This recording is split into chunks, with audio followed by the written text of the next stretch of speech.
Hi and welcome to the Geek Legion of Doom. This is a horror movie review and I'll be having a look at The Haunting of Harry Styles.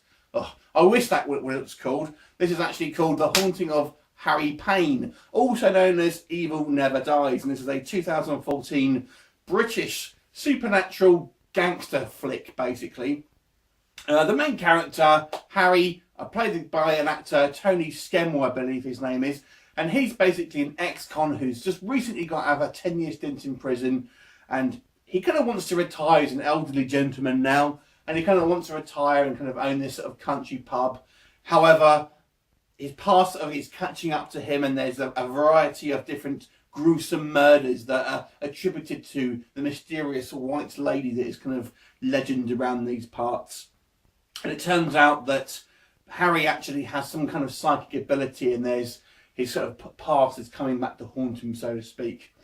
Now, that's all I'll really tell you about the plot. What this film tried to do is kind of not show you what's happening until the very end, so you kind of keep guessing. However, it doesn't do it very well, and it really comes across as a very confused and contrived plot.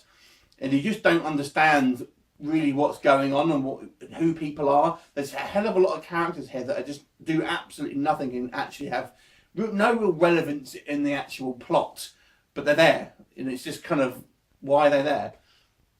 I think it's a very bad script, first of all. So the way it is written, and it just doesn't make a lot of sense, and it's a poor attempt, I'm sorry to say. The acting, apart from the guy who plays Harry, who I thought was quite good, the acting as well is very hammy and very overdone. So again, not particularly good. The supernatural elements in it, there's kind of a twist at the end, which I won't spoil for you, and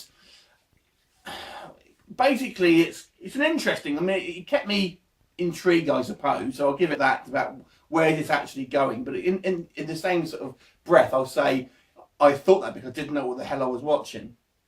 So there's certain things when you kind of watch the movie, you kind of think back and think, well, if that was that, then that kind of doesn't make sense. But I can't really say, so apologies about being a little bit cryptic there, but you kind of understand if you see it. But overall, I thought this movie was quite poor. Technically, there's some technical details I like. Harry has these kind of like headaches that I guess are due to him being psychic, and they have this kind of almost like pulsating effect, like the camera and so, which I thought was quite good. So I did like that. But to be quite honest, this film was just so all over the place. It was really hard to sit through, and it's only a short film. It's only 77 minutes.